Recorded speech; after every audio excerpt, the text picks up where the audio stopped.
Welcome to the podcast, Let the Prophet Speak. This is Hosea 6, Hosea Perek Vav.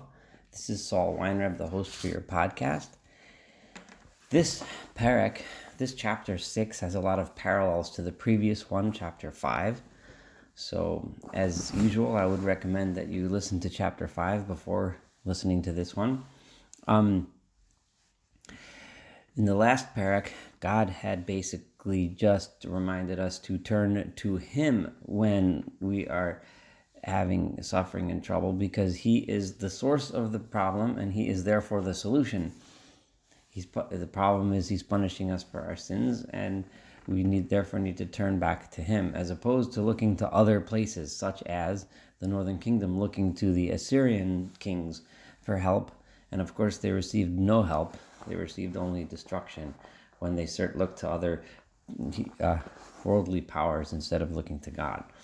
God said, if I remind you the language, let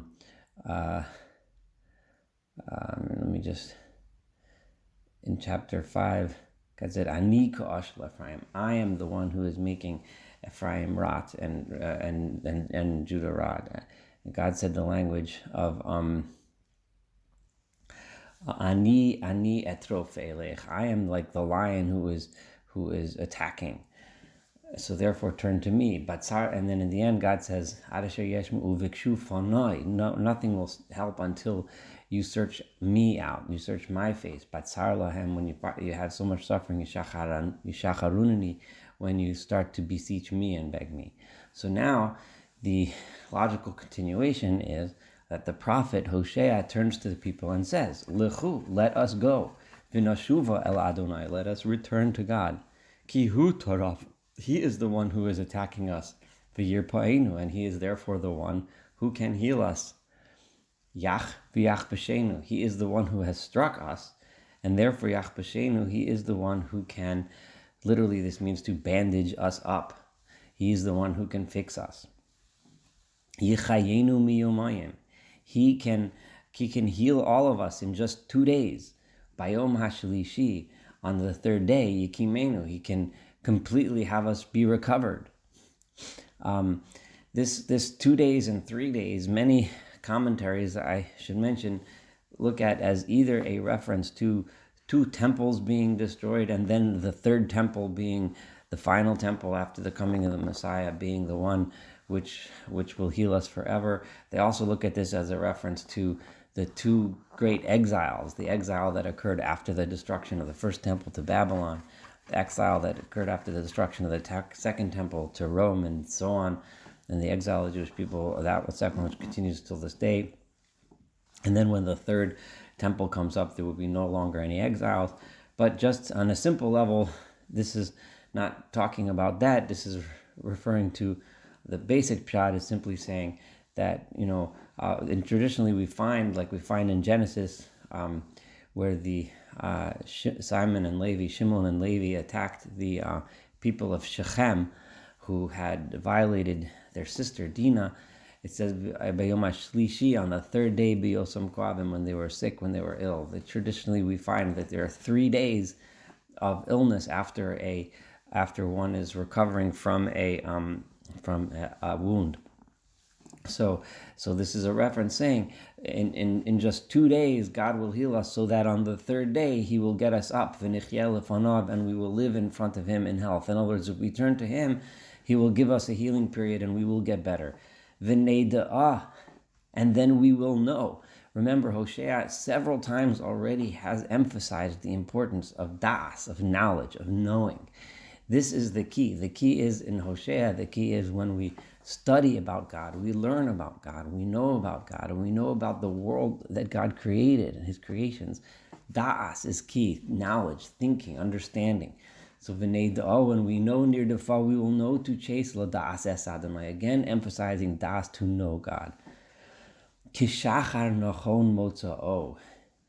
His being found, finding God in this world, is like a beautiful, wonderful, reliable morning, sunrise. Just like sunrise brings light and beauty to the world, knowing God, finding God, motza'o, finding Him, is like a morning, It's like a bright, clear morning.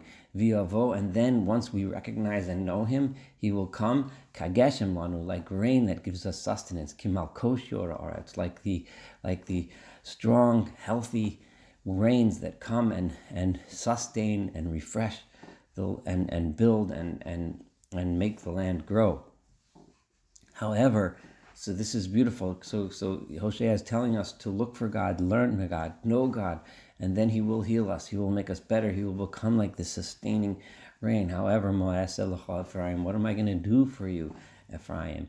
Mo'as Elecha Yehuda, what am I going to do for you, Judah? First he turns to the northern kingdom, which is the primary recipients of Hosea's prophecy, and then he looks down to Yehuda, to Judah, the southern kingdom, to whom he's mentioned several times as an aside, also need to listen. Right? What can I do for you? Because the problem with you is v'chastechem, your chesed, your kindness, and I'm going to talk a little bit more about this word chesed in a second. Ka'anan boker is just like one of those clouds in the morning that withers away. Your chesed kindness is also a recurring theme. If I had to pick the recurring theme of Hosea, I would pick chesed, kindness, and da'as, knowledge. Those are the recurring themes. And chesed in Hosea almost always refers to interpersonal chesed between one person and another, kindness. If I had to, just like when we studied together Yeshayahu, which was Isaiah, we kind of can sum up the entire book in tzedek umishpat, justice and righteousness. Hosea I would sum up as chesed and ta'as, kindness and knowledge, and possibly tag along emes, truth. But anyway, so your chesed is ke'anan boker. It's uchatal mashkim holech, and like the dew of the morning, it's there early in the morning and then it goes. So while God is like the morning that comes and sustains, and the rain that sustains and builds things of permanence, things of beauty, your chesed, your kindness is like the cloud of the morning that just, it's there. It's like that fog in the morning that lifts an hour or two later, and that's the end of it. Like the dew that's there, it's wet in the morning, and then an hour or two later, it's dried up and gone. So the prophet is saying to Ephraim, what can I do for you? What can I do for you? What can I do for you? Chesed is can also be looked at as kindness in the relationship between mankind and God.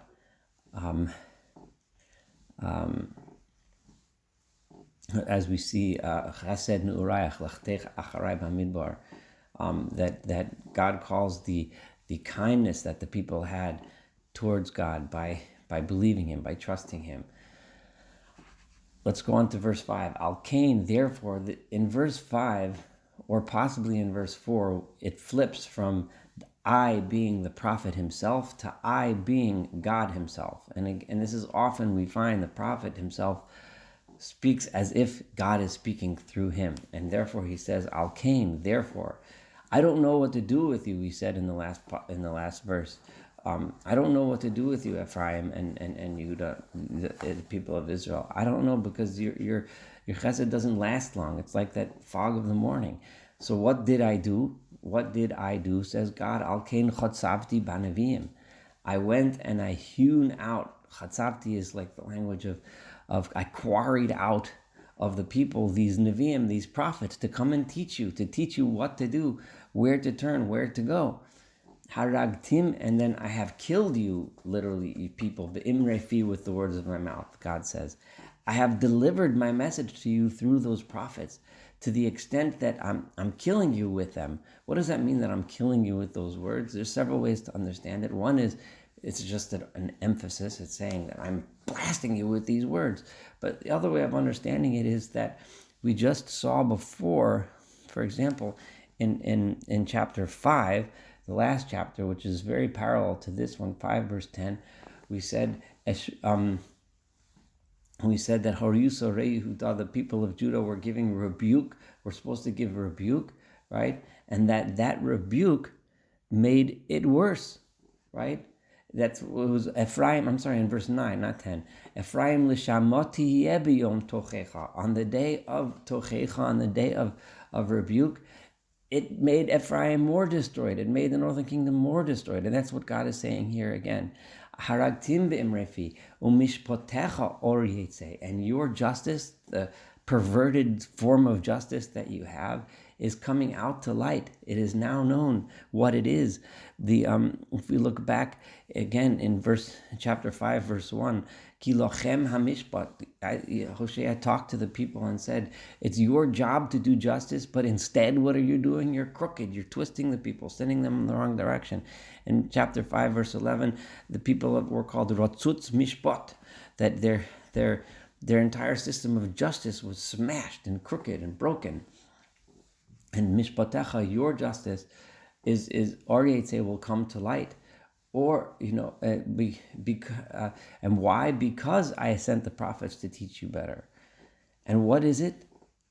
What's the problem? Ki chesed chafatzti v'lo zavach. What do I want from you, God says? I want from you kindness. I want from you goodness. I want for you to treat each other properly.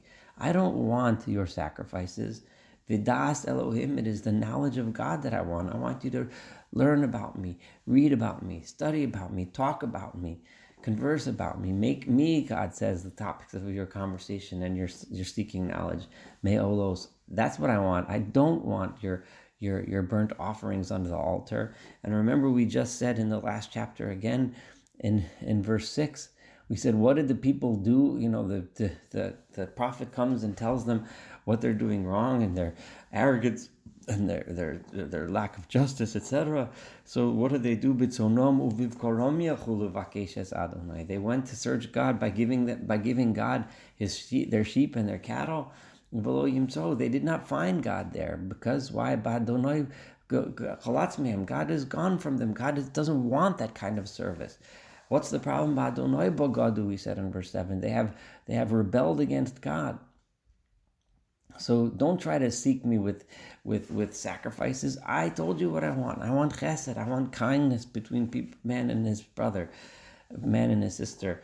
I want das Elohim. I want you to seek knowledge. That's how I want you to spend your time. Vehema, but what did you do instead? Instead, vehema adam of rubris. You were like human beings that don't keep their promises to one another. That's what you did. That's how you treated me. This Adam, some say, is referring to they did like their forefather Adam, who broke the covenant right away. Gave him one rule and he broke it. But even here, God is saying, you treated me like just another person. Bogdu vi, God says, you have rebelled against me, just like we said, uvadu, like bogodu, they have rebelled against God instead. And then they tried to bring me sacrifices. That's not going to work. That's not going to help. Gilad,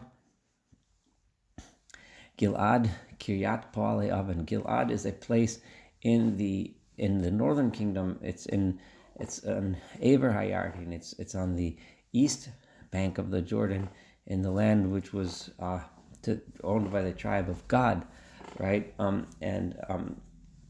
He's again criticizing other parts of the northern kingdom and saying you have become a location full of people that are simply full of people that are involved in doing bad, in doing oven, in doing sinful things, evil things. Akuva midam, it is just twisted up and filled up, and every twist and turn there's blood.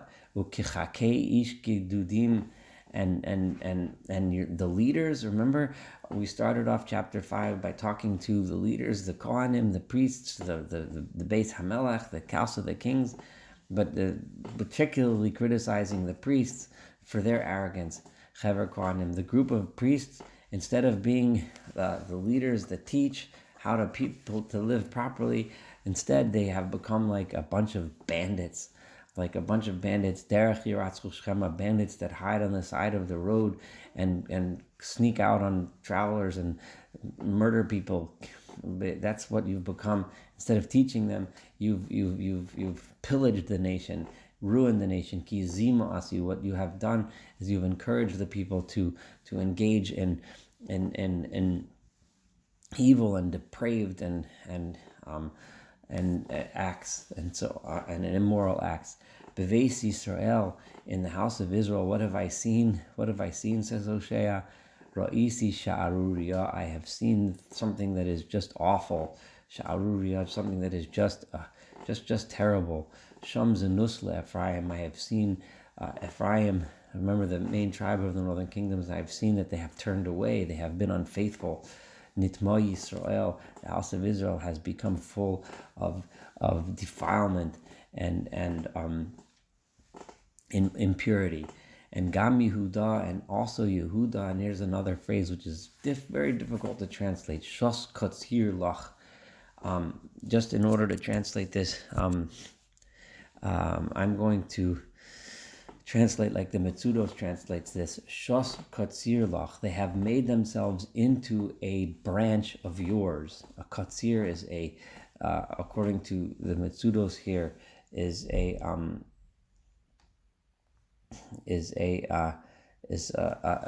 katzir, meaning a branch. They have made themselves into a branch of yours. So even I look to the south and say, maybe in the southern kingdom I'll see something better. They have made themselves into just a branch of yours. They're not much better than you.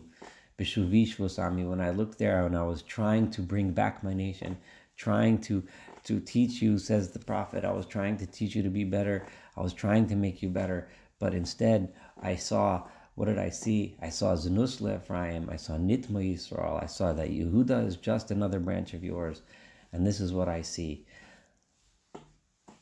We end, unfortunately, this chapter on a note of somewhat sadness, but looking forward to studying chapter 7 with you, and learning more from this beautiful prophet Hosea.